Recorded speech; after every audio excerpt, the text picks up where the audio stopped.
a la luz de la lámpara.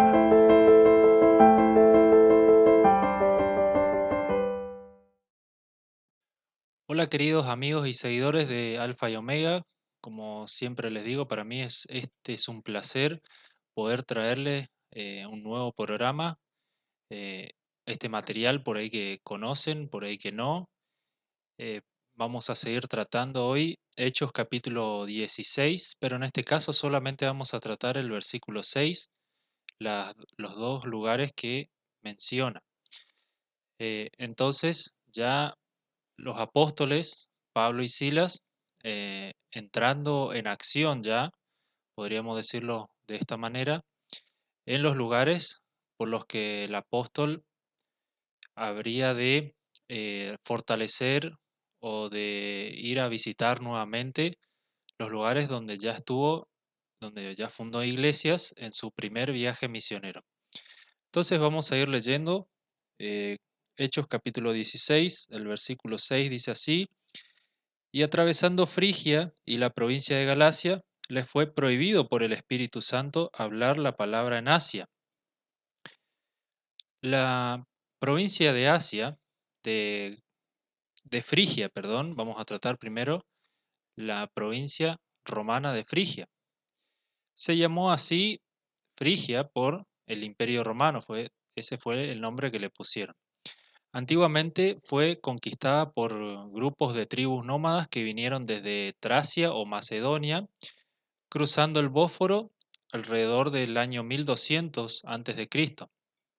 Fueron muy buenos artesanos y se dieron muchos avances tecnológicos durante su época. Es decir, eran personas que siempre estaban al tanto de las nuevas tecnologías y eran suficientemente capaces para desarrollar nuevas tecnologías, ¿sí?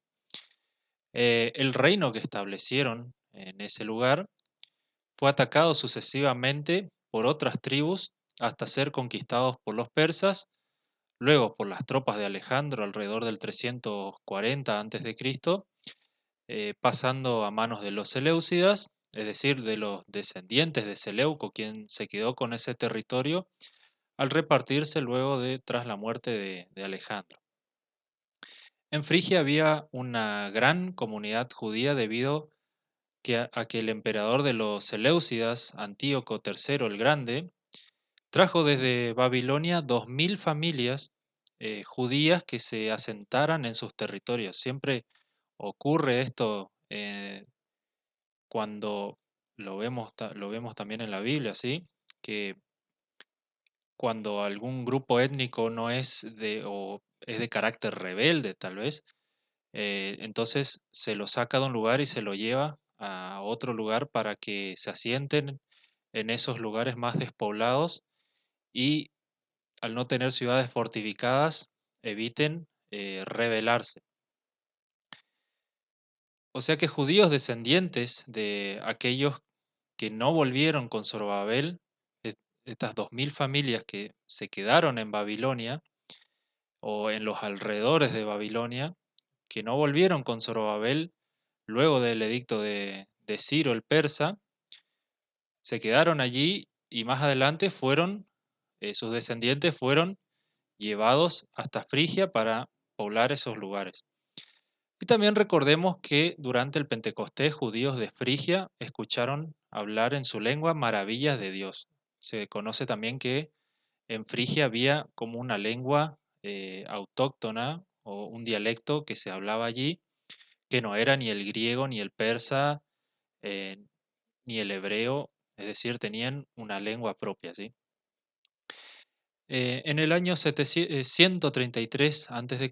se convirtió en una provincia romana, aunque los romanos ya la habían conquistado mucho antes, aunque siempre los romanos tenían la costumbre de permitir ciertas libertades a las ciudades, a los reinos que conquistaban, eh, para convertirlos en vasallos, pero no poner un rey títere, o le permitían cierta autoridad o cierta que se pudieran manejar solos, ¿no? Siempre y cuando no fueran contrarios al régimen. Los frigios adoraban a Cíbeles, quien también fue adorada por los griegos. Pero la adoración de esta diosa se originó en Frigia. También era llamada la Madre Tierra. Su hijo fue Adonis, de quien hablaremos enseguida. Durante los días de fiesta de la diosa Cíbeles se celebraban la muerte y resurrección de su hijo Dioniso, o más conocido como Ati en Frigia y Dioniso en Grecia, ¿sí? Algo de lo que ya hablamos en el programa anterior sobre las dos Babilonias. La fiesta consistía en la prostitución y el desenfreno sexual durante varios días. Al ser conquistado por los romanos, estos intentaron por todas las formas posibles que no llegara a Italia esta clase de costumbres que pervertían las buenas costumbres, valga la redundancia. Pero no pudieron evitarlo y todos sabemos que los romanos adoptaban lo mejor y lo peor de todas las civilizaciones conquistadas. Su rey más famoso fue Midas y todos conocemos su historia, o más o menos conocemos. Seguramente la historia más famosa de la antigüedad. Ya la había comentado muy por encima cuando habíamos tratado acerca de Antioquía de Pisidia, si no me equivoco.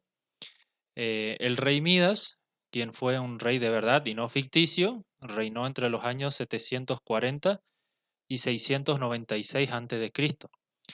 Para que tengamos una idea del momento cuando gobernaba, fue durante el reino de Acaz de Judá hasta el comienzo más o menos del reinado de Manasés, o cuando gobernaba Oseas en el reino del norte o el reino de Israel.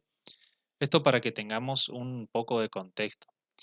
Según cuenta la leyenda, Midas había capturado a un genio llamado Sileno, quien era muy dado al vino, engañándolo al hacerlo caer en una fuente donde crecían 60 pétalos, donde crecían rosas de 60 pétalos a su alrededor.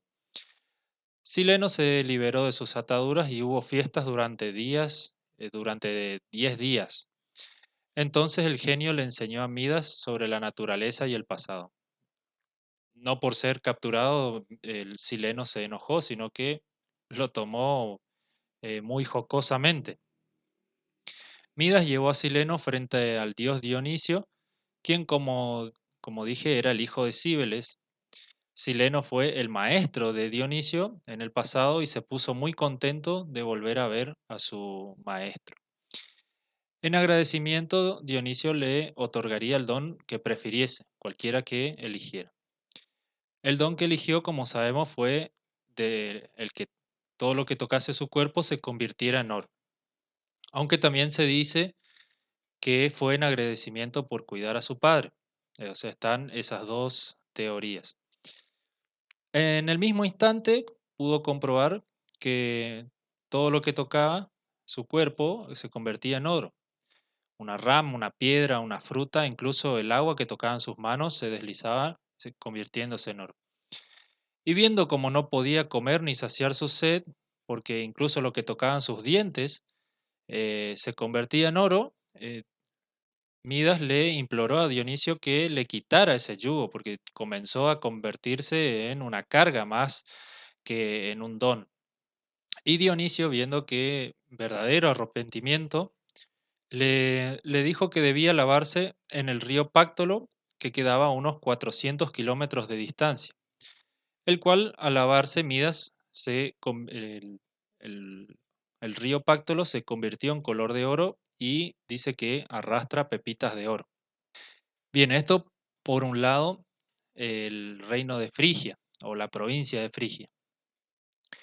Entonces ahora pasamos a Galacia, que es la segunda región que nombra aquí el Hechos capítulo 16, versículo 16.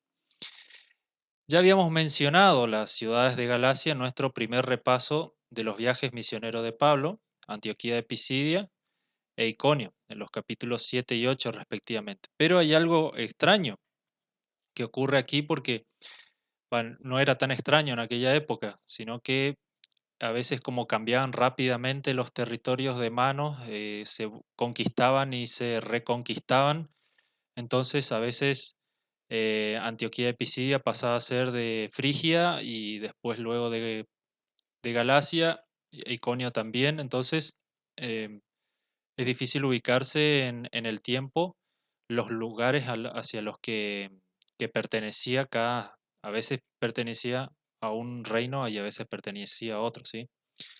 Entonces la provincia de Galacia fue habitada primero por tribus de galos provenientes de Germania en el siglo III antes de Cristo. Ya, y es a donde proviene el nombre de Gálatas, o los galos. Las ciudades más sobresalientes de Galacia eran Pesinonte, Ancira, actual Ankara, capital de Turquía, y Tavium. Los gobernantes gálatas fueron sometidos por los romanos en el año 189 a.C., aunque les dejaron ser vasallos y tener gobierno propio. Los gálatas se rebelaron contra Roma uniéndose a Antíoco IV Epífanes, rey de Siria por la dinastía Seleucida.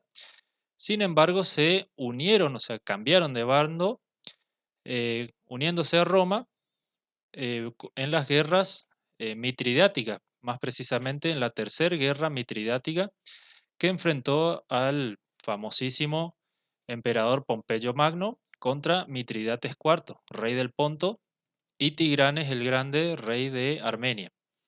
Durante esos años los gálatas se expandieron hacia el sur y en el año 25 a.C. fue cuando lo convirtieron en provincia romana finalmente.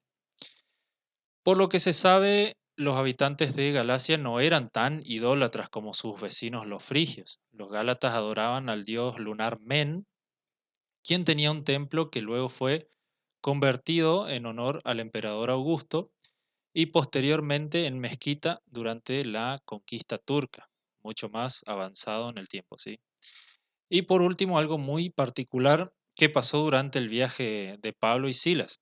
Estos, lo que, como lo dice al final del versículo, ellos se propusieron ir a la región de Asia, que quedaba al oeste, como pueden ver en el mapa, quedaba al oeste de donde ellos estaban realizando su tarea evangelística. Siempre me llamó la atención por qué el Espíritu no les permitió ir hacia allí y también de qué manera el Espíritu Santo se lo comunicó para que no fueran allá. Si fue a través de una visión, de un sueño o una manifestación, una teofanía o cómo. Solo nos dice que no les permitió. ¿Qué había allí? Es lo que siempre me preguntaba, ¿qué había en ese lugar, qué había en la provincia de Asia para que ellos no pudieran ir?